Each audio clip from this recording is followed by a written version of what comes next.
ring. Crisis line. Hi, I need someone to talk to. Nothing seems to be going right now. Oh, well, we're here to listen. What's going on today? It's not just today, it's every day. I don't even want to get out of bed anymore. I used to do everything. Now it all just hurts. I can't work. I can't go out and play. I don't even have the energy to eat anymore. I hear how hard this is for you. It's so hard. It's terrible. Have you ever felt this way? Do you understand what I'm going through right now? I hear how difficult this is. Yeah, it's difficult. I just don't see the point anymore. It's too hard. I don't want to deal with my depression anymore. It's been years. I thought it would get better. Light at the end of the tunnel. All of that stupid shit people say to you, but it's already driven my husband away, and my family thinks I should just get over it. Like it's my fault. I can't do this anymore. Well, my name's Alice. Is there something I can call you while we're talking? My name's Karen. Oh, well, Karen, I heard you say that you can't do this anymore. And when you say that, I'm wondering, are you thinking of hurting or killing yourself? Okay, so there are a few ways that this call can go now. So the first is if you ask the question and the caller says, no, they are not thinking or hurting or killing themselves. If that happens, then you go back to the active listening, just continue to engage the caller and talk about what's going on. Or the caller could say something like this.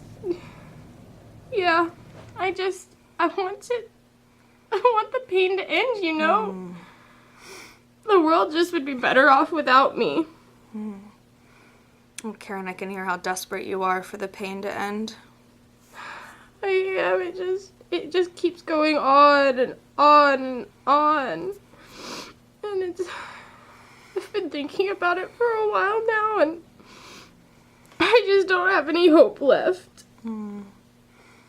Karen, I hear you say that you're thinking of killing yourself. Have you thought about how you would do that?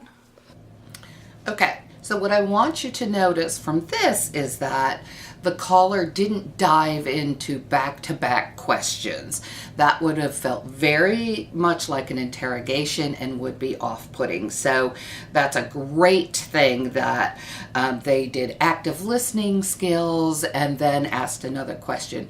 Trust that your bonus is you have the caller on the phone. That's important. So don't feel pressure to, again, do those back-to-back questions.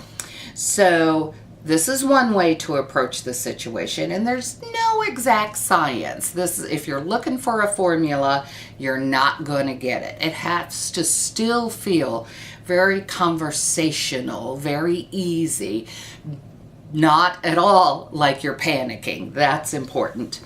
But we do need to get the information, so get it in some way. The plan can go in a bunch of different ways. If the caller says they have no plan, guess what you do? You go back to active listening. That is important. You've never really left it, but you are now full-fledged into it. However, if they don't deny any of that, something like this could happen. I've thought about using a gun, but it's just too painful. What if I miss and I'm a vegetable for the rest of my life? That would just be even worse. Then I couldn't even kill myself. Maybe pills. Pills. I've decided that pills are the way to go, honestly. Well, Karen, do you have the pills with you now? So now we know the plan. You're going to still engage the caller. Don't dump a bunch of questions on them, despite your panic. But what we do need to know is about the means, the access. Do they have those pills here in their hand, in the closet, in the cupboard, wherever it is? So we want to find out about the means.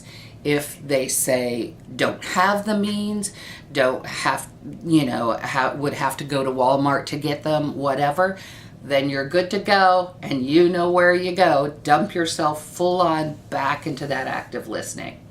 So let's see what our worker is going to do now. Yeah, they're here in my hand. I thought I might take them once I got off the phone with you. Well, Karen, can I ask you to put those pills away while we're talking so we can focus on you? Yeah, I guess I could. I'll go put them in the bathroom now. Okay. I hear how much you're struggling right now and that you feel alone in your time of need. Yeah, I do. Thanks so much for listening. It's just so hard sometimes, you know? Yeah. So the rest of this call can go in many different directions. It all depends on the caller. No crisis situation is the same. It doesn't fall into a formula. So any way that you can remember these little pieces and just put them in common conversation is really important. We want you to get comfortable with those specific pieces and not in that set order or, back to back order, but knowing that you need some information. Keep in mind that if your caller says no, they're not thinking about hurting or killing themselves, but 10 minutes later in the call, they mention some kind of ideation again, you do want to check back in. People aren't being manipulative or hiding things from you. It's just a comfort level thing. So go ahead and say something to the effect of, before I asked you and you said you weren't, but you said this and I just wanted to check in again. And again, if it's another no, then it's another no, and that's fine.